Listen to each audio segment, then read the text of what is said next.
ये हाल के वर्षों में जो है मानव और पशु के बीच संघर्ष बढ़ा है। जैसे आप कई बार ऐसे न्यूज़ सुने होंगे कि हाथी जो है जंगल से निकल कर के गांव में प्रवेश कर गया और काफ़ी तबाही मचाया।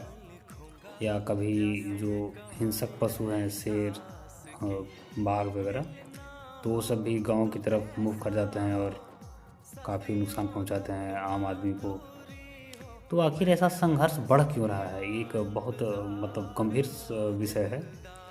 तो इसमें देखिए, अगर हम कुछ प्रमुख कारणों को गिने तो एक पहला कारण तो यह है कि जो क्लाइमेट चेंज हो रहा है, जलवायु परिवर्तन हो रहा है, तो इस कारण जो जंगल के जो मतलब एक तरह से कह सकते हैं कि चारागाह है, तो उसके पोषक तत्वों में कमी हो रही है, जिसको हम फॉरेस्ट डिजर्ट के रूप में भी जो है इसको इंगित कर रहे हैं। तो जब पोषक तत्वों की कमी होती है तो वहाँ के जो उस पर निर्भर जो पशु हैं, तो बेहतर पोषण के लिए एक तरह से कह सकते हैं कि धान, गेहूँ, मक्का ऐसे फसलों की ओर प्रभावित होते हैं और वहाँ से निकलते हैं वो इन फसलों की तलाश में।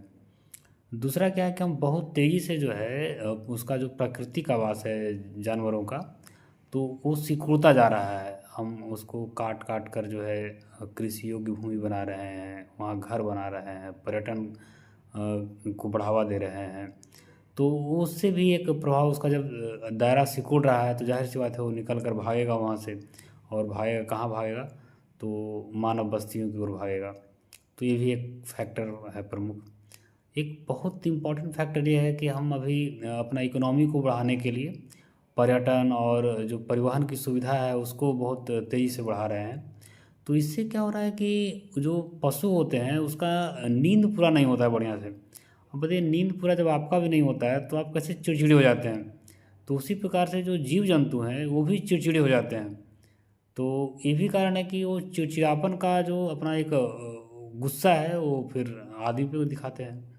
तो ये सब कुछ प्रमुख फैक्टर हैं जो आजकल मानव और पशु के बीच संघर्ष का कारण है। धन्यवाद।